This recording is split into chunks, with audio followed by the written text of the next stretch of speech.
महाभारत में आज आपको विश्वामित्र के जन्म की कथा और उनके पुत्रों के नाम की कथा कहूंगा। आप उसको ध्यानपूर्वक सुने। युधिष्ठिर ने पूछा, पितामह, यदि तीनों वर्ण के मनुष्य के लिए ब्राह्मण तत्व प्राप्त करना कठिन है तो महात्मा विश्वामित्र क्षेत्रीय होकर भी ब्राह्मण कैसे हो गए? मैं इस बात को यथार्थ रूप से सुनना चाहता हूं, आप बतलाने की कृपा करें। विश्वमित्र ने कहा, युधिष्ठिर, पूर्व काल में विश्वामित्र जी क्षेत्रीय होकर भी जिस प्रकार ब्राह्मण तथा ब्रह्म ऋषि हुए, उस प्रसंग को तुम यथार्थ रूप से सुनो। भरतवंश में एक अजमेर नामक राजा हुए थे। उनके पुत्र महाराज जैनु थे, जिन्होंने गंगा जी को अपनी पुत्री बनाया था।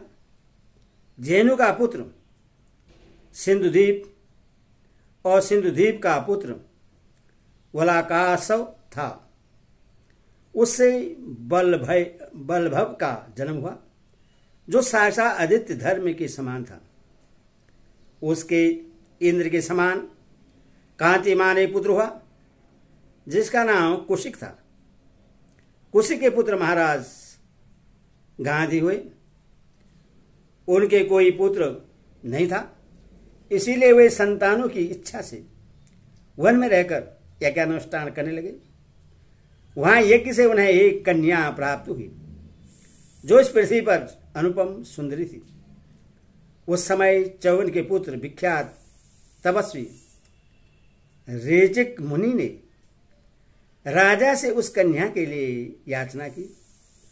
तब राजा गादी ने कहा, भृगुनंदन, आप मुझे शुल्क रूप में 1000 ऐसे घोड़े ला दीजिए जो चंद्रमा के समान कांतिमान और वायु के समान वेगवान हो तथा जिनके एक कान श्याम रंग के हो। यह सुनकर च्यवन मुनि ऋचिक मुनि ने जल के स्वामी अदिति नंदन वरुण के पास जाकर कहा, देवश्रेष्ठ, मैं आपके श्याम रंग के एक कान वाली चंद्रमा के समान कांतिमान तथा वायु के समान वेगवान 1000 घोड़ों की भिक्षा मांगता हूं। वरुण ने कहा, बहुत अच्छा, आपकी जहां इच्छा होगी वहीं इस तरह के घोड़े प्रकट हो जाएंगे। तब ऋचिक ने एक स्थान पर आकर घोड़ों के लिए चिंतन किया। उनके चिंतन करते ही चंद्रमा के समान कांतिमान 1000 तेजस्वी घोड़े गंगा के जल से प्रकट हो गए। गंगा का वह उत्तम तट कन्नौज के पास ही है। वह स्थान आज भी लोगों में अश्वतीर्थ के नाम से प्रसिद्ध है। तदनंतर ऋचिक ने प्रश्न होकर वे घोड़े राजा गांधी को कन्या के शुल्क रूप में अर्पण कर दिए। यह देखकर राजा को बड़ा आश्चर्य हुआ और उन्होंने सांप के भय से अपनी कन्या को वस्त्र और आभूषणों से अलंकृत करके उसका ऋचिक मुनि के साथ ब्याह कर दिया। ब्रह्म ऋषि ने उस कन्या का विधिवत पाणी ग्रहण किया तथा वह कन्या भी उन्हें पति रूप में पाकर बहुत प्रसन्न हुई। सत्यवती के बर्ताव से ऋषिक मुनि को बड़ा संतोष हुआ और उन्होंने उससे वरदान देने की इच्छा प्रकट की। राजकन्या ने वह सारा समाचार अपनी माता से कहा। यह सुनकर उसकी माता बोली, बेटी, तुम्हारे पति को मुझ पर भी कृपा करनी चाहिए। उनसे कहो वे मुझे भी पुत्र प्रदान करें, क्योंकि उनकी तपस्या बहुत बड़ी है। वे सब कुछ करने में समर्थ हैं।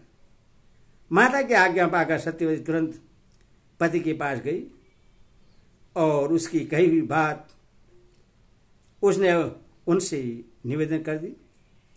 उसकी माता का अभिप्राय जानकर ऋचिक ने सत्यवती से कहा, प्रिय, मेरी कृपा से तुम्हारी माता को भी शीघ्र ही एक गुणवान पुत्र की प्राप्ति होगी। तुम्हारा प्रेमपूर्ण अनुरोध निष्फल नहीं जाएगा।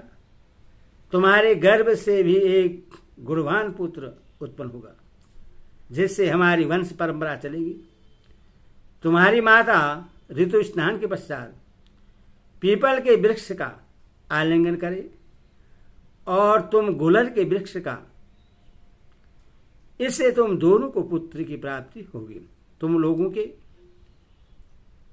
लिए मैंने ये 2 मंत्रपूत चेरू तैयार किए हैं।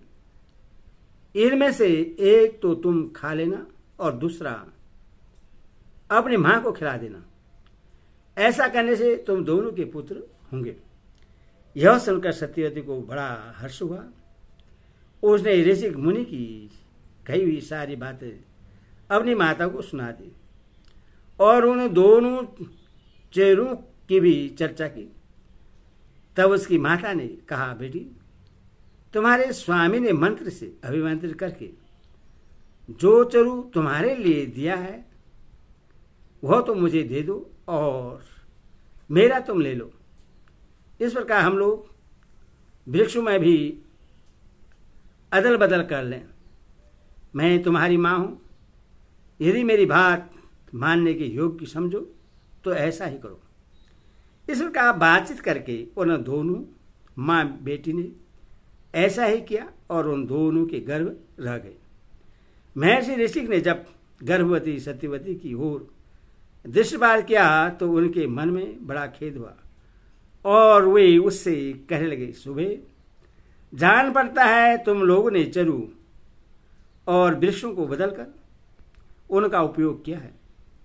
मैंने तुम्हारे चेरू में संपूर्ण ब्रह्म तेज का सन्निवेश किया था और तुम्हारी माता के चेरू में समस्त क्षेत्रोचित शक्ति की स्थापना की थी। मैंने यह सोचा था कि तुम्हारे गर्भ से त्रिभुवन में विख्यात गुणों वाला ब्राह्मण पुत्र उत्पन्न होगा और तुम्हारी माँ एक विशिष्ट क्षेत्री को जन्म देगी।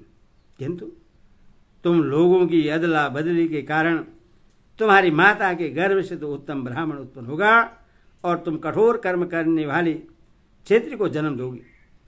माता के स्नेह में पड़कर तुमने यह अच्छा काम नहीं किया। पति की बात सुनकर सत्यवती शोक में संतप्त होकर पृथ्वी पर गिर पड़ी। थोड़ी देर में जब उससे चेत हुआ तो वह स्वामी के चरणों में सिर रखकर बोली, ब्रह्मर्षि, मैं आपकी पत्नी हूं और आपको प्रश्न करना चाहती हूं। मुझ पर कृपा कीजिए। मेरा पुत्र क्षेत्रीय न हो।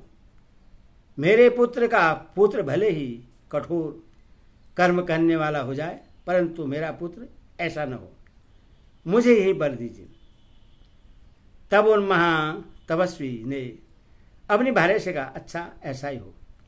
तदनंतर सत्यवती ने जमदग्नि नामक उत्तम पुत्र उत्पन्न किया और राजा गादी की यशस्विनी पत्नी ने ऋषि मुनि की कृपा से ब्रह्मवादी विश्वामित्र को जन्म दिया।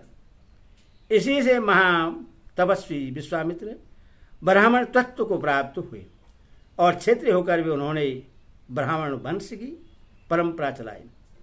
उनके पुत्र बड़े तपस्वी ब्रह्मवेता ब्राह्मण वंश को बढ़ाने वाले और गोत्र के प्रवर्तक थे। मधुच्छर, देवराज, असीन, शकुंत, बरहु, कालपत, याज्ञवल्क्य, इष्टुण, उलुक, यमदूत, सेंदवायन, बलगूढ़क, गाल, वज्र, शायकायन, लीलांड्य, नारद, कुर्चामुख, बादुली, मुसल, वृक्षोग्रीव, आधिक, शिलायुक, शील सूची, चक्रक, मारुतथव्यय, बादघय, आश्वरायन,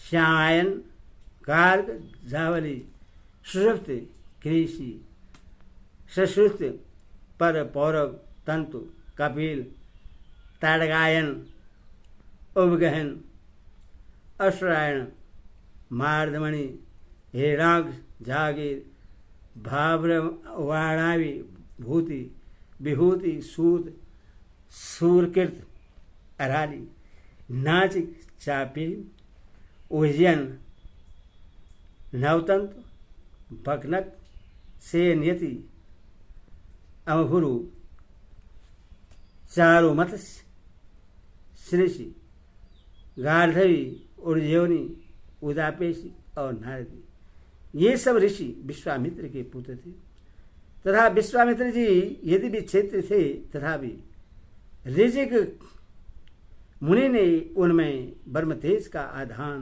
किया था। विदुषा, इस प्रकार मैंने तुमसे सोम सूर्य और अग्नि के समान तेजस्वी विश्वामित्र जी के जन्म की कथा यथार्थ रूप से बतलाई है।